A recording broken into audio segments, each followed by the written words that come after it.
எல்லோருக்கும் இனிய வணக்கம் பிரியமானவர்களே. இந்த வாரம் மிக விசேஷமான வாரம். ஏனென்றால் நாம் விசுவாச பிரயாணத்திலே முன்னோக்கி செல்கிறோம். பரிசுத்த ஆவியினுடைய பொழிந்தருளப்படுதலுக்காயா. எனவேதான் இந்த வாரம் தொடங்கி, இந்த இரவு தொடங்கி நம்முடைய ஆலயம் எல்லாவற்றிலே இங்கே சென்னையிலும் சரி, மும்பை ஹைதராபாத்திலும் சரி, பீடம் ஆயத்தப்படுத்தப்பட்டிருக்கிறது. அங்கேதான் வாழ்க்கை மாற்றம் சாத்தியமாகும். நீங்கள் இந்த நேரம் ஆலயத்தினுடைய அட்டவணை கவனிக்கும்படி நான் விரும்புகிறேன். ஒவ்வொரு நாள் ஞாயிறு முதல் ஞாயிறு வரை ஆலயத்தில் நாம் என்ன செய்கிறோம் என்பதை குறித்த ஒரு சிறு அட்டவணை கவனிங்கள். இதனை தொடர்ந்து ஒரு சாட்சியை குறித்து நான் உங்களோடு பேசுவேன். முதலாவது நாம் இந்த அட்டவணை கவனிக்கலாம். தொடர்ந்து இணைந்திருங்கள். நிகழ்ச்சியினுடைய கடைசி வரை பல விசேஷமான காரியங்கள், மிக வல்லமையான அதி அற்புதமான ஒரு சாட்சி நீங்கள் கேட்க போகிறீர்கள். இது உங்கள் வாழ்க்கையிலே அதாவது சாத்தியமா அப்படின்ற ஒரு எண்ணம் உங்களுக்கு ஏற்படலாம் கூட. ஆனால் நான் சொன்னதை போல பீடத்துல யார் வருகிறார்கள், யார் பீடத்தை அணுகுகிறார், கண்டிப்பா சாத்தியவனை கவனிங்கள். நாம் தொடர்ந்து இணைந்திருக்கலாம். ஒவ்வொரு நாளும் தீர்வுகள், ஒவ்வொரு நாள் பிரச்சனைகளுக்காக. ஏனெனில் எல்லா பிரச்சனைகளுக்கும் ஒரு தீர்வு உண்டு. ஒவ்வொரு நாளுக்கும் ஒரு சிறப்பு ஜெபம் உண்டு. திங்கட்கிழமை உங்கள் பொருளாதாரத்திற்கான ஜெபம், செவ்வாய்க்கிழமை பரிசுத்த குணமாக்குதலின் கூட்டம், புதன்கிழமை ஆவிக்குரிய வளர்ச்சி மற்றும் வேதாகம பாடம், வியாழக்கிழமை குடும்பத்திற்கான ஜெபம் மற்றும் அன்பின் வாழ்க்கைக்காக, வெள்ளிக்கிழமை விடுதலைக்கான ஜெபம், சாபங்களை உடைக்க மற்றும் எதிர்மறையான சக்திகளை வேரோடு அழிக்க, சனிக்கிழமை தீர்க்க முடியாத வழக்குகளை சரிபடுத்துவதற்கான ஜெபம், ஞாயிற்றுக்கிழமை தேவனோடு உடனான தொடர்பு மற்றும் குடும்பத்திற்கான ஜெபம். நல்லது மக்களை, மீண்டும் நான் உங்களை வரவேற்கிறேன். இந்த நேரம் நாம் பார்க்க போகிற இந்த முதல் சாட்சி ஒரு மனைவி உடைய ஒரு சாட்சி. அதாவது எத்தனை மனைவியர்கள் நீங்கள் யார் என்னை திரையிலே பார்த்து கொண்டிருக்கிறீர்களோ, பலவிதமான பொறுப்புகள், பலவிதமான கடமைகள் மத்தியிலே பலவிதமான வழிகளை நீங்க உங்க உள்ளத்துக்குள்ள சுமந்திருக்கிறீர்கள். திருமணமான முதல் 10 ஆண்டே வாழ்க்கையில மோசமான ஒரு கட்டமாய் கடந்து சென்றார். பலவிதமான மன உளைச்சல்கள், கவலையினால் பாதிக்கப்பட்ட ஒருவரா, சுருக்கமாய் மன அழுத்தத்துல எத்தனை பேர் இன்னைக்கு பாதிக்கப்பட்டவங்களா இருக்காங்க. பல வியாதிகள் அதனால ஏற்படுது. ஏனென்றால் மனசுக்குள்ள ஏராளமான கவலைகள், மனசுக்குள் ஏராளமான போராட்டங்கள், புயல் வீசி கொண்டிருக்கிறது உட்புறத்தில். உட்புறத்துல இவ்வளவு வேதனைகளை, வழிகளை சுமக்கும் போது எப்படி வெளியில உங்களால வாழ்க்கையை முன்னேற்றிக் கொள்ள முடியும்? எப்படி வாழ்க்கை தரத்தை மாற்றிக்கொள்ள முடியும், உயர்த்தி கொள்ள முடியும்? பல பேருக்கு வழி தெரியல. அதனுடைய இறுதி கட்டமா அவங்க என்ன யோசிக்கிறாங்க, இனி நான் வாழ்வதில் அர்த்தம் இல்லை. ஆனால் நண்பர்களே, இந்த எண்ணத்தை நீக்கி விடுங்க. எனவேதான் உங்கள் கவலைகள் நிறுத்தப்பட முடியும். இந்த இடத்தில் தான் தேவன் தாமே செயல்படுகிறார். ஒருவர் அவர் உதவியை தேடுகிற சமயத்தில் கர்த்தருடைய வாழ்க்கை, அதாவது கர்த்தர் ஒருத்தர் வாழ்க்கையில வரும்பொழுது அவர் வாழ்க்கையினுடைய ஒரு கட்டம் மட்டுமல்ல, வாழ்க்கையின் எல்லா பகுதியிலும் தேவன் மாற்றம் செய்கிறார். ஆனால் இந்த மாற்றம் முதலாவது துவங்குகிற இடம் உட்புறம். அதான் நீங்க நன்றாய் புரிந்து கொள்ள வேண்டும். கர்த்தர் முதலாவது உங்க உட்புறத்தை மாற்ற விரும்புகிறார். ஆனால் வெளியில வருகிற சவால்களை நீங்கள் மேற்கொள்ளும்போது அதான் இவருக்கு நடந்தது. உட்புறத்தை இவர் தேவனுக்கு அர்ப்பணித்த போது தேவனுடைய ஆவியை பலத்தோடு தேடின பிற்பாடு அதி அற்புதமான காரியம் நடந்தது. எதை 10 வருடமாய் ஜெயிக்க முடியாது இருந்தாரோ அதை ஜெயித்தார். சாட்சி பாருங்கள். தொடர்ந்து இணைந்திருக்கலாம். வணக்கம், என் பேர் அமுல். என் வயசு 36. என் வாழ்க்கை ரொம்ப கஷ்டமாக இருந்துச்சு. குடும்பத்தில் சண்டை, ஒரே சண்டையும் சச்சரவும். எங்கள் மாமியாருக்குள்ள என் கணவருக்குள்ள ரொம்ப சண்டையும் சச்சரவும், மனசில் ரொம்ப பாரமாகவும் கஷ்டமாகவும் இருந்துச்சு. நான் 2010 இருந்து 2020 வரைக்கும் நான் இந்த கஷ்டத்தை இருந்தேன். நான் இந்த கஷ்டத்தில் அந்த 10 வருஷம் காலமாக எனக்கு குடும்பத்தில் சண்டை சச்சரவாக இருந்தது. டெய்லி நான் அழுதுகிட்டே தான் இருப்பேன். ஒன்லி எங்கள் அம்மாண்ட சொல்லுவேன், இல்லை யார்கிட்டயாவது சொல்லி எனக்கு மனசு ஆறுதல் கிடைக்குமா என்றதை நான் எதிர்பார்த்து கொண்டிருந்தேன். அப்போது எனக்கு குடும்பத்தில் எனக்கு எந்த ஒரு ஈடுபாடும் இருக்காது. எனக்கு இவங்களாம் இப்படியே குறை சொல்லிக்கிட்டே இருக்காங்களே, என்னை திட்டிக்கிட்டே இருக்காங்களே, நான் அவங்க மேலே குறை சொல்லிக்கிட்டு இருக்கேன், எங்களுக்குள்ளே சமாதானமே இல்லையே, எப்போ தான் இது மாறும் என்ற எண்ணத்தில் தான் நான் இருந்துகிட்டு இருந்தேன்.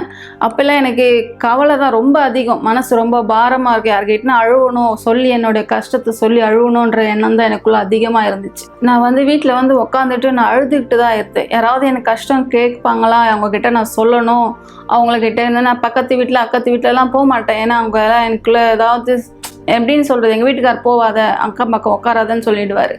அதனால நான் வீட்டில் உட்காந்து அழுதுகிட்டு இருப்பேன். அம்மா அந்த நேரம் வருவாங்க, எனக்கு அவங்கக்கிட்ட சொல்லுவேன். ஒரு வாட்டி அம்மா வீட்டுக்கு போவேன், அந்த நேரம் அவங்கக்கிட்ட சொல்லி நான் அழுவேன். இது மாதிரி கஷ்டமாக இருக்குது, எனக்கு எந்த விதமான மனசில் வந்து எப்போ பாரு எனக்கு கஷ்டம், எனக்கு பணம் கஷ்டம், வேறு இந்த குடும்பத்துக்குள்ளே ரொம்ப கஷ்டமாக இருக்குது, மாமியார் எதனா சொல்லிடுறாங்க, வீட்டுக்கார் எதனா சொல்கிறாருன்னு சொல்லிட்டு நான் அவங்கக்கிட்ட நான் சொல்லி அழுவேன். எனி டைம் என் வாழ்க்கை ஃபுல்லாக அழுவதாக இருந்துச்சு, எனக்கு சந்தோஷமே இல்லாமல் இருந்துச்சு.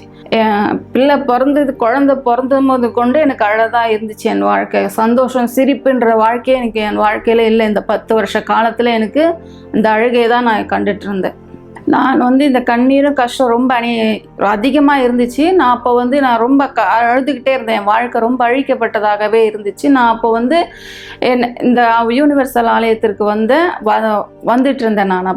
நான் இந்த யூனிவர்சல் ஆலயத்திற்கு வரும்போது நான் வந்து கற்றுக்கிட்டது வந்துன்னு பார்த்தீங்கன்னா, இங்கே வந்து ப்ரேயர் பண்ணுறது வித்தியாசமான ப்ரேயராக இருந்துச்சு எனக்குள்ளே. இது நான் வந்து இன்னொரு சர்ச்சில் இருந்து தான் நான் இங்கே வந்துட்டு இருந்தேன். நான் ஃபஸ்ட்டு எங்கள் அம்மா வீட்டு சர்ச்சில் போயிட்டு இருந்தேன். நான் அங்கேருந்து நான் இந்த சர்ச்சுக்கு வரும்போது வித்தியாசமான ப்ரேயராக இருந்துச்சு எனக்குள்ளே. ரொம்ப இது என்ன இப்படி வித்தியாசமாக இருக்குன்னு முதல்ல எனக்கு ரொம்ப ஈடுபாடே கிடையாது. எனக்கு இது ஒரு மாதிரி இருக்கே, இந்த மாதிரி சர்ச்சில் இது மாதிரிலாம் இருக்கே அப்படின்ற ஒரு யோசனையிலேயே நான் ஃபஸ்ட்டில் இருந்துகிட்டே இருந்தேன். இந்த கல்யாணம் ஆகிட்டு இந்த 1 வருஷ காலம் எனக்குள்ளே எந்த வித ஈடுபாடும் இல்லை. இந்த சர்ச்சுக்கு எனக்கும் என் சம்மந்தமே இல்லாத மாதிரி நான் இருந்துட்டு இருந்தேன். அதுக்கப்புறம் தான் நான் முன்னோக்கி போயிடலாம். அப்புறம் நான் யோசிச்சுட்டு இருந்தேன், எனக்கு என்ன இப்படியே இருந்துட்டுருக்கேன், என் வாழ்க்கையில் ஒரு மாற்றமும் இல்லையே, நான் என்ன பண்ணுறதுன்னு தெரியாமல் இருக்கும் போது எனக்கு அங்கே இருக்கிற அசிஸ்டண்ட்லாம் எனக்கு வந்து கொஞ்சம் ஹெல்ப் பண்ணாங்க. இது மாதிரி செய்யுங்க, இது மாதிரி பண்ணுங்க, இது மாதிரி நடந்துக்கோங்க, இது மாதிரி தேவனிடத்தில் நெருங்கி வாங்கன்னு சொன்னாங்க. நான் அப்போ தான் அதற்குண்டான முயற்சிகள் நான் செஞ்சேன். நான் வந்து இந்த சர்ச்சில் 1 வருஷ காலம் நான் இப்படியே தான் இருந்துட்டு இருந்தேன். அதுக்கப்புறம் நான் இந்த தொடர் சங்கிலி ஜெபம், வாரத்தில் 3 நாள் ப்ரேயரில் கலந்துக்காங்கன்னு இப்படி நாங்கள் சொல்லும் போது நான் அதை தொடர்ந்து நான் கடைப்பிடிக்க ஆரம்பித்தேன். அப்போ நான் வந்து எனக்குள்ள வித்தியாசத்தை நான் ஏற்படுறதை நான் பார்த்தேன். என்ன இப்போ எனக்கு என் மனசில் இப்போ ரொம்ப நிம்மதியாக இருக்குது, சந்தோஷமாக இருக்குது, எனக்கு எந்த விதமான கஷ்டமும் தெரியல, எனக்கு ரொம்ப சந்தோஷமாக இருக்குதுன்னு நான் எனக்குள்ளாக நான் உணர்ந்த போது அதிலிருந்து எங்கள் குடும்பத்தில் எந்த விதமான பிரச்சனைகளும் குறைய ஆரம்பிச்சும் போது நான் ரொம்ப சந்தோஷப்பட்டேன். அப்போ நான் ரொம்ப சந்தோஷமாக, எந்த பிரச்சனையும் இல்லையே, மாமியார்கிட்டையும் நல்லா இருக்கிறேன், கணவர்கிட்டையும் நான் நல்லா பேசுகிறேன் பழகிறேன்ற போது எனக்குள்ளே ரொம்ப சந்தோஷமாக இருந்தது. நான் அப்போ வந்து நான் 3 நாள் வாரத்தில் 3 நாள் நான் தொடர்ந்து கலந்துக்கணுன்றதை நான் அப்போ வந்து கலந்துக்கணும்னு உறுதிப்படுத்திக்கிட்டேன். அதே மாதிரி நான் தொடர்ந்து வர ஆரம்பித்தேன் சர்ச்சுக்கு. அதுக்கப்புறம் தொடர் சங்கிலி ஜெபத்தில் கலந்துக்கிட்டேன். அப்புறம் தானியல் உபவாசம் வந்தது. அப்போ நான் அதை கலந்துக்கணும், எனக்குள்ளே ஒரு ஆர்வம் வந்துச்சு. நான் இது தானியல் உபவாசத்தில் நான் கலந்து தேவனுடைய ஆவியை நான் பெற்றுக்கொள்ளணுன்ற ஒரு தீர்மானம் எனக்குள்ளாக வந்தது. அப்போ நான் என்ன பண்ணேன், அந்த தானியல் உபவாசத்துலேருந்து நான் கலந்துக்கிட்டும் போது முதலாவது என் மனதில் என் இருதயத்தில் என்ன உணர்ச்சிகள் இருக்கிறதோ, என்ன கசப்பான உணர்ச்சிகள் அதிலேருந்து நம்ம எடுக்கணுன்றதை நான் தீர்மானிச்சுக்கிட்டேன். அவங்க வந்து சொல்கிற அந்த வார்த்தைகளை வந்து நான் தொடர்ந்து கடைப்பிடிச்சேன். பாஸ்டர் சொன்ன ஒவ்வொரு வார்த்தையும் நான் கடைப்பிடிச்சேன். அப்போ எனக்குள்ளாக நான் யோசித்தேன், எனக்குள்ளாக என்ன இருக்குது, எனக்குள்ளே கோபம் இருக்குது, எரிச்சல் இருக்குது, மற்றவர்களிடம் சண்டை போடுறேன், மன்னிக்க முடியாத எண்ணத்தில் இதெல்லாம் இருந்துச்சு, என்கிட்ட இருந்துச்சுன்றதை நான் உணர்ந்தேன். அப்போ நான் வந்து தானியல் உபவாசத்தில் அப்போ சொல்லும் போது, உங்கள் மனதில் என்ன கெட்ட எண்ணங்கள் எதுவாக இருந்தாலும் தேவனிடத்தில் அர்ப்பணிங்கன்னு சொன்னாங்க. அப்போ நான் இதெல்லாம் அர்ப்பணித்தேன். இந்த கோபம், சண்டை போடுற எண்ணம், கோபம், எரிச்சல், இந்த பொறாமையான எண்ணம், மன்னிக்க முடியாத எண்ணம் இதெல்லாம் இருந்துச்சு. நான் அப்போது அந்த நேரம் நான் ப்ரேயர் பண்ணும்போது தேவனிடத்தில் நான் முழுமையாக நான் அர்ப்பணிக்கும் போது எனக்குள்ளாக பல மாற்றங்களை, குடும்பத்திற்குள்ளாக பல மாற்றங்களை நான் அடையதை நான் உணர்ந்தேன். வீட்டுக்குள்ளே போகும்போது எனி டைம் கோபமாகவே நான் போவேன், எரிச்சலாகவே இருக்கும். ஏதாவது யாரா ஒருத்தர் வார்த்தை சொல்லிட்டாங்கன்னா அதை என்னால் ஏற்றுக்க முடியாது, அவங்கக்கிட்ட எப்படியாவது சண்டை போடுவேன் நான். அப்படியெல்லாம் இருக்கும் போது இப்போ என்னிடத்தில் முழு மாற்றத்தை நான் பார்க்குறேன். அப்போ நான் வந்து அந்த தானியல் உபவாசத்தில் கலந்துக்கிட்ட போது ஒவ்வொரு நாளும் வித்தியாசம் ஏற்பட ஆரம்பிச்சது. அதை நோக்கி நான் முன்னோக்கி போயிருந்தேன். அப்போ ஒரு நாள் ஒரு ஞாயிற்றுக்கிழமை இருக்கும். அப்போ நான் தானியல் உபவாசத்தில் தேவனிடத்தில் நான் ஆவியை நான் பெற்றுக்கொள்ளணுன்ற ஒரு தீர்மானத்தில் நான் ஆவியை நான் பெற்றுக்கொள்ளணுன்றதுல அன்றைக்கி ஒரு சண்டேயில் என்னை முழுமையாக அர்ப்பணித்தேன். அந்த நேரம் தேவன் எனக்கு என் வாழ்க்கையில் அவ்வளோ முடியாத சந்தோஷம் எனக்குள்ளாக அப்படி வந்தது. நான் ரொம்ப சந்தோஷப்பட்டேன். நான் அந்த அந்த அன்பை யார்கிட்டையும் என்னால் சொல்லி புரிய வைக்க முடியல. அந்த நேரம் நான் அவ்வளோ சந்தோஷப்பட்டேன். எனக்குள்ள அவ்வளோ சந்தோஷம். எல்லாரிடத்துல அன்பு காட்டணும், எல்லாரிடம் நான் தெரியாதவங்க கிட்டலாம் போய் நான் பேசுகிறேன். அந்த நேரம் எனக்கு ரொம்ப சந்தோஷமாக இருந்தது. நான் தேவனிடத்தில் அந்த அன்பை நான் பெற்றுக்கொண்டேன். எனக்கு பரிசுத்த ஆவி கிடைச்சதுக்கு அப்புறம் எனக்குள்ள நிறைய மாற்றங்களை நான் பார்த்தேன். எனக்கு முதல்ல மன அழுத்தம், மன கஷ்டம், யார்கிட்டனா போய் பேசணும், யார்கிட்டனா குறைகள் சொல்லணும், அதெல்லாம் இப்போ என்னிடத்தில் இல்லை. தேவனுடைய ஆவியை நான் பெற்றுக்கொள்ளும் போது இப்போ என் மாமியார்கிட்ட நல்ல உறவு, என் கணவர்கிட்ட நல்ல உறவு, என் குடும்பத்திற்குள்ளான எல்லாவற்றிலும் எனக்கு நல்ல உறவுகள் கிடைச்சிருக்கு. அது இல்லாத நான் தேவனிடத்திலும் நல்ல உறவு வச்சிருக்கிறேன். அதே போல் என்ன மாதிரி கஷ்டப்படுறவங்களுக்கு என்ன மாதிரி கஷ்டப்பட்டவங்களையும் நான் இப்போ ஊழியம் செஞ்சு அவங்களையும் தேவனோட அன்பை புரிஞ்சிக்கணுன்றது நான் அவர்களுக்கும் தெரிவிக்கிறேன். இப்போ யாருடைய கஷ்டமோ யாருடைய உதவியும் எனக்கு தேவையில்லை. தேவன் என்னோட கூட இருக்கிறார் என்றதை நான் விசுவாசிக்கிறேன். என்னை போல நீங்களும் என்னுடைய சாட்சியை பார்த்து நீங்களும் இதே போல கற்றுக்கொள்ளணும். ஆமீன். மீண்டும் நான் உங்களை வரவேற்கிறேன் மக்களை. இதான் பரிசுத்த ஆவி செய்கிறார். ஒருத்தருக்குள் அவர் நுழைகிற தருணம். ஆம், அவர் ஒருவர் வாழ்க்கையில் அனுமதிக்கப்படுகிற தருணம். இதான் பரிசுத்த ஆவி செய்கிறார். மிக சரியாய் அதுதான் அனுமதிக்கப்பட வேண்டும். அதாவது ஏன், எப்படி, அவர் எப்படிப்பட்ட விதத்துல உங்களை செய்ய சொல்லுகிறார், அவர் என்ன செய்ய சொல்லுகிறார், அதை நீங்க செய்யும் பொழுது நீங்க அவரை உங்க வாழ்க்கையில வரவேற்கிறீங்க, நீங்க அவருக்கு அனுமதி கொடுக்குறீங்க. அந்த அனுமதியோடு அவர் உங்க வாழ்க்கைக்குள் பிரவேசிக்கிறார். கட்டாயத்தினாலும் பயன்படுத்துதலினாலும் அல்ல. நீங்கள் அவர் சொல்லுகிறபடி செய்யும் பொழுது, அதாவது பரஸ்பர ஒப்பந்தம். நீங்கள் விரும்புகிறீர்கள், அவர் உங்களோடு பேச வேண்டும் என்று அவர் பேசுகிறார், அந்த வார்த்தைக்கு நீங்கள் செவி கொடுக்கிறீர்கள். இப்படிதான் இஸ்ரவேல் நிகழ்ச்சியில நீங்கள் அடியெடுத்து வைக்க வேண்டும். உங்கள் வெறுமை நீங்க உட்புறத்திலும் சரி வெளிப்புறத்திலும் சரி. அதை குறித்து ஒரு சிறு விளக்கம், அதனை தொடர்ந்து ஒரு அற்புதமான சாட்சி குறித்து நான் உங்களோடு பேசுவேன். தொடர்ந்து இணைந்திருங்க. இந்த ஃப்ரேம் இங்கே உங்களுக்கு தெரியுதா? எனக்கு தெரியல உங்களுக்கு தெரியுதா அப்படின்னு. நீங்கள் பார்க்குறீங்களா? இங்கே இது ஒரு வட்டம் ரவுண்டாக இருக்குது. இது அப்படியா? இது வட்டமாக இருக்குது. இது அப்படியான ஒரு முக்கோணம். இதுதான் நீங்கள், இதான் உங்களுடைய வாழ்க்கை. இங்கே இருக்கிற இந்த வெற்றிடம், இந்த பகுதி உங்களுக்குள்ளாக இருக்கிறது. இந்த பகுதி நீங்கள் பார்க்கிற இது உங்களுக்குள்ளாக இருக்கிறது. இது உங்களுடைய உட்புறம். அப்படியான இந்த தாழ்வு மனப்பான்மைகள், இல்லை யாரும் உன்னை விரும்பலை, யாருக்கும் நீ தேவையில்லை, உயரமான ஒருத்தர் தான் உன்னோடு கூட இருக்க விரும்புகிறார், இப்படிப்பட்ட சில எண்ணங்கள். ஏன் நீ இப்படி பிறந்த, ஆண்டவர் கூட உன்னை விரும்பலை. சரி, இப்படியான இந்த எல்லா எண்ணங்கள் தான் தானியேலாக்குள்ளாக இருந்தது. யார் இந்த வெறுமையை நிரப்ப முடியும்?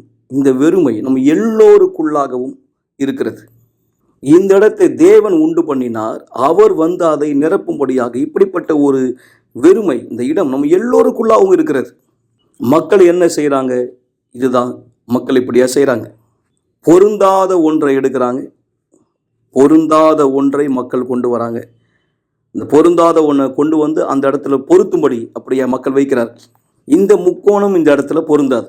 இது ரொம்ப பெருசாக இருக்குது. அதாவது இது இந்த வட்டத்துக்குள்ளே வைக்கிறதுக்கு பொருந்தாமல் சின்னதாக இருக்குது. வெறுமையாக இருக்கிற மக்கள் தங்களை நிரப்பிக்கொள்ள பார்ப்பாங்க. எப்படி? ஒரு திருமணத்து மூலமாக. அதாவது தனிமையாக இருக்கிறவங்க, இல்லை எனக்கு திருமணம் ஆகிடுச்சுன்னா நான் வெறுமையாக இருக்க மாட்டேன், நான் சந்தோஷமாக இருப்பேன். இல்லை எனக்கு குழந்தைகள் வேணும், எனக்கு பிள்ளைங்க பிறந்துட்டாங்கன்னா நான் சந்தோஷமாக இருப்பேன். பல வழியில் முயற்சிக்கிறாங்க நிரக்கும்படி. நான் பள்ளிக்கூடம் சென்று விட்டால், நான் படித்து முடித்தால் சம்பாதிப்பேன். இப்படி எல்லா விதமான காரியங்களை கொண்டு வெளிப்புறத்தில் இருக்கிற எல்லா விஷயங்களை கொண்டு நிரப்ப விரும்புகிறாங்க, உட்புறத்தை மூடும்படி. ஆனால் கண்டிப்பாக அப்படி நடக்க சாத்தியமில்லை, வாய்ப்பில்லை. எனவே நீங்கள் எதை வேணாலும் கொண்டு வரலாம் நிரக்கும்படி. ஆனால் அந்த வெற்றிடமானது கண்டிப்பாக நிரக்கப்பட முடியாது. தேவனால் மட்டும்தான் அந்த வெற்றிடத்தை நிரப்ப முடியும். அப்போதுதான் அந்த இடத்துக்கு யார் வரா? பரிசுத்த ஆவியானவர். அவர்தான். பரிசுத்த ஆவி ஒருவருடைய வாழ்க்கைக்குள் நுழையும் பொழுது அப்பொழுது நீங்கள் பார்க்கலாம், அங்கே அந்த வெறுமை, அந்த வெற்றிடம் முழுமையாக நிரப்பப்பட்டு விட்டது. அவங்க புரிந்து கொண்ட கற்பாடு, நான் பரிசுத்த ஆவியினுடைய அபிஷேகத்தை பெற வேண்டும். அவங்க அப்படியா பீடத்து மேலே ஏறி வந்தாங்க. அவங்க சொன்ன பிரகாரமாக சிறியவங்களாக மேலே ஏறி வந்தாங்க. ஒரு ராட்சத தோற்றமாக கீழே இறங்கி சென்றாங்க. அப்படியா தான் அவர் ஒரு நபரை உட்புறத்திலிருந்து மாற்றம் அடையும்படி செய்கிறார். அந்த வெறுமை நீங்கியது. அதாவது தாழ்வு மனப்பான்மை மறைந்தது. அல்லது மற்ற எண்ணங்கள், நான் இப்படி இருக்கிறேன், அசிங்கமாக இருக்கிறேன், நான் அப்படி இருக்கிறேன், இந்த மாதிரி எல்லா விதமான எண்ணங்களும் முடிவுக்கு வந்துவிடும். அந்த பெருமையான ஒருத்தர், பழக கடினமான ஒருத்தர், பிரச்சனை கொடுக்குற ஒருத்தர் இனி இல்லை. பரிசுத்த ஆவி ஒருத்தர் வாழ்க்கைக்குள்ளே பிரவேசிக்கும் பொழுது அந்த நபர் முழுமை அடைகிறார். முழுமை. அந்த நபர் வேற எந்த காரியமும் செய்ய வேண்டிய அவசியம் இல்லை. மக்கள் சொல்லி நீங்கள் கேட்டுக்கலாம், என்னால் தனியாக இருக்க முடியல, என் வாழ்க்கை நான் முடித்துக் கொள்ள போகிறேன், என்னால் முடியல தனியாக. ஆனால் நான் குணமாக்கப்பட்டு பரிசுத்தாய் பெற்றுக்கொண்ட பிற்பாடு எனக்குள்ள இனி அந்த வெறுமை இல்லை, நான் இனி அப்படி உணரவில்லை. அவங்க தனிமையாக இருந்தாங்க, ஆனால் உடனடியாக ஒரு உறவு முறையை தேடணும்னு சொல்லி அவங்க எந்த விதமான ஆதங்கத்தோடையோ கவலையோடவோ இல்லை. காரணம், பரிசுத்தாவி ஏற்கனவே அந்த நபரை முழுமையாக்குகிறார், நிரப்புகிறார். எனவே இஸ்ரவேல் சிறப்பு நிகழ்ச்சியானது இருக்கிறது மிக சரியாக, முதன்மையாக, பிரதானமாக இதற்காக தான், இதை செய்வதற்காக தான் இஸ்ரவேல் சிறப்பு நிகழ்ச்சி முக்கியமாக இருக்கிறது. வெறுமையை நிரப்பும்படி, அதான் பரிசுத்த ஆவியானவரை பெறுவது. இவர் இங்கே இல்லாமல் நீங்கள் வாழ்க்கையில் வேறு எதை பெற்றாலும் அதனால் எந்த விதமான ஒரு அர்த்தமும் பிரயோஜனமும் இல்லை. எனவே இதை புரிந்து கொள்ளுங்கள். பரிசுத்த ஆவி தான் அதை செய்கிறார். நீங்கள் பரிசுத்த ஆவியானவரை பெற்றுக்கொண்ட பிற்பாடு உங்களுக்குள்ளாக உங்கள் வாழ்க்கையினுடைய வெளிப்புறத்தில் ஏதோ ஒன்று வெறுமையாக, அதாவது குறைவாக இருக்கிறது. கண்டிப்பாக நிச்சயமாய் அவர் உங்களுக்கு உள்ளே இருக்கார், வெளியே ஏதோ ஒன்று குறையாக இருக்குது. கண்டிப்பாக பரிசுத்த ஆவி உங்கள் உட்புறத்தை இப்போ நிரப்பி விட்டார், முழுமையாக்கிட்டார். ஆனால் உங்களுக்கு இன்னும் வெளியில் சில விஷயங்கள் சரிப்படுத்த வேண்டியது. உங்களுக்கு பணம் தேவை, குணமாக்குதல் தேவை, உங்களுடைய வேலை சம்பந்தமான பிரச்சனை சரிப்படுத்தப்பட வேண்டியிருக்கிறது. ஒரு வேளை உங்களுடைய திருமண வாழ்க்கையில் சில விஷயங்கள், நீங்கள் ஒரு சரியான வாழ்க்கை துணையை கண்டடைய வேண்டியிருக்கலாம். இப்படிப்பட்ட சூழ்நிலை உங்களுக்கு இருக்கலாம். எனவே ஒரு இடமானது அங்கு இருக்கிறது, உங்கள் வாழ்க்கையினுடைய இன்னொரு பகுதியிலே அது காணப்படுகிறது. எனவே அது இங்கே இருக்கிறது, இதோ இங்கே. பிற்பாடு உங்கள் வாழ்க்கையினுடைய மிக முக்கியமான கட்டத்தை, விஷயத்தை நீங்கள் முழுமையாக்கி நிறைவேற்றின பிற்பாடு, நீங்கள் அதை முதலாவது சரிப்படுத்தின பிற்பாடு, இங்கே இதை சரிப்படுத்தின பிற்பாடு அவர் உங்களுக்கு உதவி செய்வார் இந்த பகுதியை நீங்கள் நிரப்பிக் கொள்ளும்படி. பிற்பாடு இது முழுமையாகிவிடும். உங்களுக்கு புரிகிறதா? இதுதான் இஸ்ரவேல் சிறப்பு நிகழ்ச்சியினுடைய நோக்கமாக இருக்கிறது. பிஷப், எனக்கு பரிசுத்த ஆவியானவர் இல்லை, அப்போது மறந்து விடுங்கள், மற்ற விஷயத்தை மறந்து விடுங்கள், பணத்தை மறந்துடுங்க, உறவு முறையை மறந்து விடுங்கள், இதை பற்றி மட்டும் அனுசரணை உள்ளவராக குறையாக இந்த பகுதி நிறைவில்லாமல் இருக்கிறதா? கேளுங்கள், குறிப்பிட்டு கேளுங்கள், தைரியம் உள்ளவர்களாக இருங்கள். எப்படி நான் இதை சொல்வது? அதாவது உங்களுடைய விண்ணப்பத்தில் அதாவது மாயை இல்லாதபடி பார்த்து கொள்ளுங்கள், சுயநலம் இல்லாதபடி பார்த்து கொள்ளுங்கள். இல்லை, எது உங்களுக்கு மிக முக்கியமானது என்றால், எனக்கு ஒரு கணவர் தேவை இல்லை, எனக்கு ஒரு தேவனுடைய மனுஷன் தேவை. எப்படிப்பட்ட ஒரு பெண் தேவை? இல்லை, எனக்கு ஒரு தேவனுடைய மனுஷி அப்படியாக தேவை. உங்களுடைய எதிர்கால கணவர், உங்களுடைய எதிர்கால மனைவி, அவங்களிடத்துல எப்படிப்பட்ட ஒரு வித்தியாசத்தன்மை இருக்க வேண்டும் என்று விரும்புகிறீங்க? தெளிவாய் குறிப்பிட்டு தேவனிடத்தில் கேளுங்கள், உங்களுடைய விசுவாசத்தை பயன்படுத்துங்கள். இந்த விசுவாசத்தில் சிறப்பு நிகழ்ச்சியிலே கலந்து மீண்டும் நான் உங்களை வரவேற்கிறேன். மக்களை, இந்த நேரம் நீங்கள் யார் இந்த வீடியோ பார்த்தீங்களோ கண்டிப்பா நீங்கள் தெளிவடைந்திருப்பீர்கள். எப்படி, எதற்காக இஸ்ரவேல் நிகழ்ச்சி, எப்படி இதிலே கலந்து கொள்ளலாம், எப்படிப்பட்ட விண்ணப்பத்தை செய்ய வேண்டும், அதுதான் நீங்கள் திரையிலே இப்போது பார்க்க போகும். இந்த நபருடைய சாட்சி முழுமை என்று நான் சொல்லலாம். வெளிப்புற தேவையும் சந்திக்கப்பட்டது, வெளிப்புற வெறுமை நீக்கப்பட்டது, வியாதி, உட்புற வெறுமை நீக்கப்பட்டது, பரிசுத்தா. இப்போது உள்ளும் புறம்பும் முழுமையாய் மாற்றம் அடைந்த ஒரு ஆலயங்களிலே பீடம் தயாரா இருக்கிறது உங்களுக்கு. இங்கே சென்னையிலும் சரி, மும்பை, ஹைதராபாத்திலும் சரி, தேவன் என்ன சொல்லுகிறார் என்று கேளுங்க. அல்லது உங்களுக்கு தெரியவில்லையா, ஜெபிக்கும் போது ஆண்டவரே நான் என்ன செய்ய வேண்டும் என்று கேளுங்க. என் வாழ்க்கை மாற, என் உட்புறம் மாற ஒருவரும் சொல்வார். ஆபிரகாமுக்கு சொன்னார், நீங்கள் கேட்க போகிற இந்த சாட்சியிலே இந்த மகளுக்கு சொன்னார். ஏன் உங்களுக்கு சொல்ல மாட்டார்?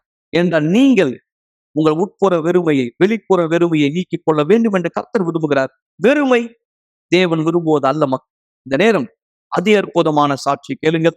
அதனை தொடர்ந்து ஒவ்வொரு ஆலயத்தினுடைய பீடத்தை நீங்கள் பார்க்கும்படி விரும்புகிறேன். நீங்கள் எந்த கிளை சபைக்கும் வரலாம். இங்கே தலைமை சபை மவுண்ட் ரோடா இருந்தாலும் சரி, அல்லது பெரம்பூர், பொருக்குப்பேட்டை, அயனாவரம், அகரம், அண்ணா நகர், மும்பை, ஹைதராபாத், நீங்கள் வரவேற்கப்படுகிறீர்கள். எல்லா இடத்திலும் ஒரு பீடம் தயாரா இருக்கிறது. தேவன் உங்களை என்ன செய்ய சொல்கிறார்? நீங்கள் சென்று உங்கள் தியாகத்தை அர்ப்பணிக்க, உங்கள் வாழ்க்கை அர்ப்பணிக்க, உயிர் உள்ள சாட்சியாய் மாறும். இதோ நாம் இதனை பார்த்த பிற்பாடு ஒன்றிணைய போகிறோம் விசுவாச ஜபத்தை. வீடு இல்லாம இருந்தேன். 3 வருஷமா நான் ரோட்ல தூங்கி இருந்தேன். இன்னும் சொல்ல போனா நான் தற்கொலை பண்ணி இறந்து போலான்னு நினைச்சேன். அப்போ நான் ரயில்வே ஸ்டேஷனுக்கு போனேன். அங்க ட்ரெயின்ல இருந்து விழுந்து செத்துடலான்னு நினைச்சேன். நான் ஆலயத்துக்கு வர்றதுக்கு முன்னாடி நான் வீடு இல்லாம இருந்தேன். அதுக்கப்புறம் என்னுடைய அம்மா கிட்ட இருந்து எனக்கு ஒரு நோட்டீஸ் வந்தது. அப்போ என்னுடைய அம்மா சொன்னாங்க, உன் மனைவி இன்னொருத்தரோட தொடர்பா இருக்காங்க அப்படின்னு சொல்லியிருந்தாங்க. அப்போ தடவை என்னுடைய அம்மா என்கிட்ட இந்த மாதிரி சொல்லும்போது நான் நம்பல. அப்ப நான் என்ன பண்ணேன், என்னுடைய முன்னாள் மனைவி கிட்ட ஃபோன் பண்ணி கேட்டேன், இதெல்லாம் உண்மையா? அப்ப என் முன்னாள் மனைவி சொன்னாங்க, ஆமா, நான் இன்னொருத்தரோட கூட இருந்தேன். எப்போ என்னுடைய மனைவி இடத்துல இருந்து இந்த வார்த்தையை கேட்டதும் என்னுடைய பலன், சக்தி எல்லாமே உடைந்தது. அப்போ நிறைய குடிக்க ஆரம்பிச்சேன். செத்துடலான்னு எண்ணம் வந்துச்சு. அதனால ரயில்வே ஸ்டேஷனுக்கு போனேன். அங்க குதிச்சு ட்ரெயின்ல இருந்து செத்துடலான்னு நினைச்சேன். அந்த நேரம்தான் செக்யூரிட்டி அந்த இடத்துல வந்தாரு. அப்போ என்னை அங்கிருந்து வெளியே எடுத்து, அதுக்கப்புறம் என்னுடைய எல்லா டீட்டெயில்ஸும் எடுத்துக்கிட்டாரு. நான் எங்க இருந்தேனோ என் வீடு போயிடுச்சு, என் வேலை போயிடுச்சு, என் வாழ்க்கை வீடு இல்லாத வாழ்க்கையா மாறிச்சு. அது மட்டும் இல்லாம குப்பையிலிருந்து நான் சாப்பாடு எடுத்து சாப்பிடுவேன். இன்னும் சொல்ல போனா மக்கள்கிட்ட பிச்சை கேட்பேன். அது மட்டும் இல்லாம என்னுடைய முதல் கல்யாணத்துல முதல் மனைவியோட 2 பசங்க இருந்தாங்க. அப்போ நான் குப்பையில ஏதாவது கிடைக்குமா பொருள் விற்கிறதுக்கு, அதனால ஏதாவது பணம் கிடைக்குமா பணத்துக்காக. அது மட்டும் இல்லாம ஏதாவது வேலை, சின்ன சின்ன வேலை இருந்தா செய்வேன். அப்போ ஒரு நாள் நான் பார்க்ல தூங்கி இருந்தேன். அங்க ஒருத்தர் வந்தாங்க. அப்போ அவங்க கேட்டாங்க, உன் வாழ்க்கை மாறணும் அப்படின்னு சொல்லிட்டு நீ விரும்புறியா? அப்ப நான் கேட்டேன், யாரு என் வாழ்க்கைய வந்து மாத்துவா? அப்ப அவங்க சொன்னாங்க, பாரு, இதுதான் உன் வாழ்க்கை மாறக்கூடிய இடம். ஆலயத்தினுடைய அட்ரஸ் கொடுத்திருந்தாங்க. அப்ப அந்த நேரம் நான் தீர்மானம் எடுத்தேன் சர்ச்சுக்கு போகணும்னு சொல்லிட்டு. நான் சர்ச்சுக்கு போனேன். அங்க ஒருத்தருக்கு கூட என்னுடைய மொழி தெரியாது. ஏன்னா எனக்கு அந்த அளவுக்கு நல்லா இங்கிலீஷ் பேச தெரியாது. கொஞ்சம் அவ்வளவுதான், சில வார்த்தைகள் தான். அங்க பாஸ்டர் மீட்டிங் எடுத்தாரு. மீட்டிங் எடுக்கும்போது வெள்ளிக்கிழமை வா அப்படின்னு சொல்லி என்னை கூப்பிட்டாரு. அப்ப அங்க வந்து ஜனங்க வந்து கண்ணை மூடி ஜெபம் பண்ணுவாங்க. அதே போல நானும் கண்ணை மூடி ஆண்டவர்கிட்ட ஜெபம் பண்றேன். அப்போ நான் தேவனிடத்துல கேட்டேன், ஆண்டவரே, நீங்க இந்த இடத்துல இருக்கிறீங்கன்னா தயவு செஞ்சு குப்பைத்தட்டில் ஏதாவது நல்ல பொருள் கிடைக்கிற மாதிரி எனக்கு உதவி செய்யுங்க. எனக்காக கிடையாது, என் பசங்களுக்காக. அப்ப ஆலயத்துல நான் இஸ்ரேல் சிறப்பு நிகழ்ச்சி குறித்து கேள்விப்பட்டேன். அப்போ நான் தீர்மானிச்சேன் இந்த சிறப்பு நிகழ்ச்சி செய்யறதுக்காக. அப்போ என் வாழ்க்கை தேவனுக்காக கொடுக்கணும்னு தீர்மானிச்சேன். இப்ப இருக்கிற இந்த வாழ்க்கை மாறணும்னு தீர்மானிச்சேன். இனிமே வீடு இல்லாம நான் இருக்கக்கூடாது. என்கிட்ட 10 நாள் வேலை செஞ்சவனுடைய காசு இருந்தது. அந்த நேரம் சிறப்பு நிகழ்ச்சியில அதை நான் தியாகமா செஞ்சேன். எப்போ தியாகம் செஞ்சேனோ தேவனுடைய பீடத்தின் மேல, அந்த சிறப்பு நிகழ்ச்சியில என் வாழ்க்கை மாற ஆரம்பிச்சது. நான் யார்கிட்ட வேலை செஞ்சேனோ அதே நபர் என்னை கூப்பிட்டு இன்னொரு இடத்துல வேலைக்காக சிறந்த ஒரு சம்பாதியத்துல வைத்தாரு. பொருள் எல்லாம் விற்கிறதுக்காக இப்படிப்பட்ட ஒரு வேலை செய்யணும்னு சொன்னாரு. அப்ப அங்கேயே சம்பாத்தியம், அங்கேயே தங்குற மாதிரி வீடு. அப்போ நான் ஒவ்வொரு நாள் ஆலயத்துக்கு போவேன், விசுவாசத்தை கத்துப்பேன். அதே போல நான் என்னுடைய விசுவாசத்துல முன்னோக்கி போவேன். அது மட்டும் இல்லாம இன்னொரு சிறப்பு நிகழ்ச்சி, இஸ்ரவேல் சிறப்பு நிகழ்ச்சி, பரிசுத்த ஆவியை பெறணும் அப்படின்னு சொல்லிட்டு நான் தீர்மானம் எடுத்தேன். பரிசுத்த ஆவி எனக்குள்ள வேணும் அப்படின்னு சொல்லி அந்த நேரம் நான் தேவனுடைய பீடத்தை நோக்கி போனேன். தேவனுடைய பீடத்தின் மேல ஒரு உடன்படிக்கை தேவனோட செஞ்சேன். என் முழு வாழ்க்கையை நான் கொடுத்தேன், பரிசுத்த ஆவி எனக்குள்ள பெற்றுக்கொள்ளணும்னு சொல்லி. எப்போ பரிசுத்த ஆவியானவர் எனக்குள்ள பெற்றுக்கொண்டேனோ எனக்குள்ள ஒரு சக்தி உண்டானது. முன்னாடி நான் என்னுடைய வாழ்க்கை அழிச்சுக்கணும் நான் விரும்பினேன், எல்லாத்தையும் விட்டு போயிடலான்ட்டு. ஆனா இப்போ எனக்குள்ள பரிசுத்த ஆவியானவர் இருக்கார். அந்த நேரம் எனக்குள்ள ஒரு உணர்வு, இனிமே நான் தனியா இல்ல, எனக்குள்ள ஒரு பலன். அது மட்டும் இல்லாம என்னுடைய வாழ்க்கை மாத்த முடியும் நம்பிக்கை. என் வாழ்க்கை முழுமையா மாறியது. தேவன் என்னை ஆசீர்வதித்தார் ஒரு தேவனுடைய மனுஷன் மூலம். எப்போ நான் என் பழைய வாழ்க்கையை விட தீர்மானிச்சனோ, அதாவது என்னோட முன்னாள் கணவரை விட தீர்மானிச்சனோ, அந்த நேரத்துல நான் தேவனிடத்துல கேட்டேன், ஆலயத்துக்குள்ளாக ஒரு மனுஷன் என்ன போல தேவனுக்கு உண்மையா இருக்கிறவர் இருந்தா எனக்கு காண்பிக்கும்படியா அந்த நேரம் நான் விசுவாசத்தின் சிறப்பு நிகழ்ச்சி நான் பண்ணேன். என்னுடைய அன்பின் வாழ்க்கைக்காக நான் சிறப்பு நிகழ்ச்சியானதை பண்ணேன். அன்பின் வாழ்க்கைக்கான சிறப்பு நிகழ்ச்சின்னு நான் தேவனுடைய பீடத்துல என்னுடைய எல்லாத்தையுமே, என்னுடைய வாழ்க்கைய தேவனுக்காக அர்ப்பணிச்சேன். சில நாட்களுக்கு பின்பாக நான் அவரை ஆலயத்துல சந்திச்சேன். ஒரு ஈவெண்ட்ல அவரை நான் சந்திச்சேன். அப்போ நாங்க ஒருத்தர் தெரிஞ்சுக்க ஆரம்பிச்சோம். அவர் ஆலயத்துக்குள்ளாக ஆவிக்குரிய விதத்திலையும் அவருடைய பண வாழ்க்கையிலும் வளர ஆரம்பிச்சாரு. என் வாழ்க்கையில ரொம்ப முக்கியமான விஷயம் ஒன்னா இருந்தது, நான் தேவனை முதலாவது இடத்துல வைக்கணும். அது என்னுடைய வாழ்க்கையிலும் அவருடைய வாழ்க்கையிலும் நாங்க 2 பேருமே தேவனை முதலாவதாக இடத்துல வைக்கணும். என்னுடைய மனைவிதான் எனக்கு ஆசீர்வாதம். தேவன் எங்களை ஆசீர்வதித்தார் ஒரு புது வீட்டுல. அது மட்டும் இல்லாம என்னுடைய 8 வருஷமா பசங்கிட்ட எந்த ஒரு பேச்சுவார்த்தையும் இல்லை. மீண்டும் பசங்க என்கிட்ட சேர்ந்தாங்க. இன்னைக்கு என்னுடைய மகள்களும் ஆலயத்துக்கு வராங்க. எனக்கு ஒரு நல்ல வேலை இருக்கு. இப்ப எனக்கு நல்ல சம்பாத்தியம் இருக்கு. நான் ரொம்ப சந்தோஷமா இருக்கேன். இது எல்லாமே தேவன் செய்தார். தேவனுக்கு நன்றி. நான் பெற்றுக்கொண்ட எதுவுமே சிறந்தது கிடையாது. என் வாழ்க்கையில பரிசுத்த ஆவியானவர் சிறந்தவர். முன்னாடி நான் செத்துடலாம்னு நினைச்சேன். இப்போ என் வாழ்க்கையின் எதிர்காலத்தின் திட்டத்தை நான் வழிவகுக்கிறேன். நான் தீர்மானித்தேன் இன்னும் அநேக ஆத்துமாவை காப்பாற்றுவதற்காக.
ஒரு கிளாஸ் தண்ணீரை ஆயத்தப்படுத்திக் கொள்ளுங்கள் அல்லது தொலைக்காட்சிக்கு அருகாமையிலே வாருங்கள். இந்த நேரம் உங்களுக்கான ஒரு சிறப்பு ஜெபத்தை நாம் செய்ய போகிறோம். நேற்றும் இன்றும் என்றும் மாறாத தேவன், எப்படி சாக கடந்த இவர், தெருவிலே படுத்துறங்கின ஒருத்தர், குப்பை தொட்டியிலிருந்து எடுத்து சாப்பிட்ட ஒருத்தர், உட்புறத்திலே ஏற்பட்ட மிகப்பெரிய பாதிப்பு, தன் திருமண வாழ்க்கையிலே அவர் சந்தித்த மிகப்பெரிய ஒரு வேதனைக்குரிய சூழ்நிலை அவரை தெருவிலே தள்ளியது. உட்புறத்திலே தாக்கப்பட்டார், வெளிப்புறத்திலே பாதிக்கப்பட்டார். ஆனால் என்றைக்கும் சத்தத்தை கேட்டார். என்றைக்கு தன் வாழ்க்கையை மாற்றக்கூடிய தேவன் உண்டு என்று நம்பி பீடத்தை அணுகினாரும். இன்றைக்கு தெருவிலே உறங்கின ஒருத்தர், சாக தீர்மானித்த ஒருத்தர் புத்தம் புது வாழ்க்கையிலே வாழ்ந்து கொண்டிருக்கிறார். பரிசுத்த ஆவியினுடைய பலத்தோடு உள்ளும் புறமும் வாழ்க்கை மாறி முழு குடும்பம் ஒன்றிணைந்திருக்கிறது. யார் இதை செய்ய முடியும்? வாழ்க்கை மாற்றம் யாரால் சாத்தியமாக முடியும்? உம்மால் மட்டுமே. நாடு இன்றைக்கும் இந்த சாட்சியை கேட்ட வார்த்தையை கேட்டவர் வாழ்க்கை எப்படி இருக்கிறது என்று எனக்கு தெரியாது, நீ பார்க்கிறீர். அதே போலவா, அதை விட மோசமாகவா? அந்த வாழ்க்கையின் வேறு எந்த பகுதியில் இவர் வெறுமை உணர்கிறார்? இதோ பீடம் இவரை அணைக்கிறது. நீர் இவருக்காய் கரத்தை நீட்டுகிறீர். இந்த அழைப்பை இவர் எடுத்துக்கொள்ளும். இந்த அழைப்பை இவர் விசுவாசிக்க, இந்த அழைப்பை இவர் அரவணைத்துக் கொள்ளட்டும். அதன் மூலமாய் ஆவி தாமே வந்து இவரை நிரப்பும்படி உட்புறத்திலும் வெளிப்புறம் தண்ணீரை ஆசீர்வதிக்கிறேன். ஜபத்தை கேட்கிற ஒவ்வொருவரை ஆசீர்வதிக்கிறேன். உமக்கு நன்றி செலுத்துகிறேன் ஆண்டவர், அது இயேசுவின் பெயரால் ஆமென். ஆசீர்வாதமான தண்ணீரை பருகுங்கள். ஆசீர்வாதமான இரவார்கள். நாளை இரவு மீண்டும் அனைவரை சந்திக்கும் வரை தேவனுக்கு அனைவரை ஆஸ்வதிப்பாரார். சென்று வாருங்கள். ஒரு நாள் நீங்க கடைசியா இந்த உலகத்துல எழுந்துப்பீங்க. அந்த நாள் கடைசியான நாளா இருக்கும்.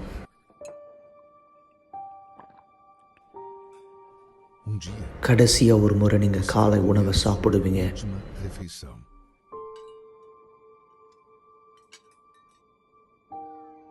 ஒரு நாள் உங்க குடும்பத்தினுடைய முகத்தை கடைசியா நீங்க பார்ப்பீங்க.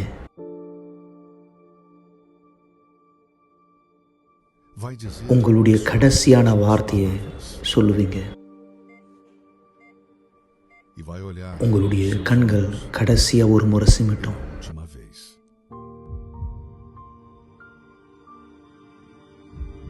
உங்க இருதய துடிப்பு கடைசியா ஒரு முறை துடிக்கும்.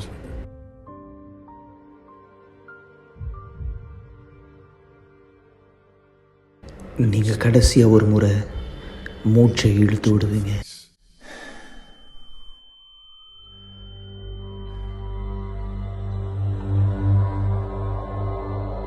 அந்த நேரம் உங்களுடைய ஆவிக்குரிய கண்களை திறக்கப்படும்.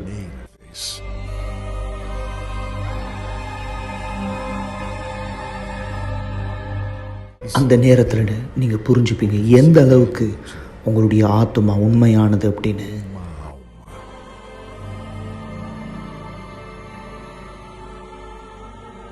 அந்த நாள் இந்த பூமியில் நடந்தது எல்லாமே உங்களுடைய ஆத்மாவை காப்பாற்ற மட்டும் நீங்கள் புரிஞ்சுப்பீங்க.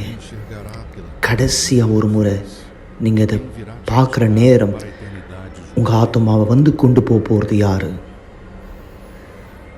அந்த நேரம் நீங்கள் யார்கிட்ட உங்கள் நேரத்தை கொடுத்தீங்களோ, யார்கிட்ட உங்கள் நாளை கொடுத்தீங்களோ, யார்கிட்ட உங்கள் விருப்பத்தை செஞ்சீங்களோ, யாரை நீங்கள் வணங்குனீங்களோ, இந்த வாழ்க்கையில் இது உங்களை பதட்டப்படுத்துதா இல்லை இது உங்களை உறுதிப்படுத்துதா? உங்கள் கடைசி நாள் இந்த பூமியில் உங்களுடைய முதல் நாளாக அமைய போது பரலோகத்தில் தேவனோடு சந்தோஷமா அல்லது நித்திய கால மரணம் நரகத்தில்?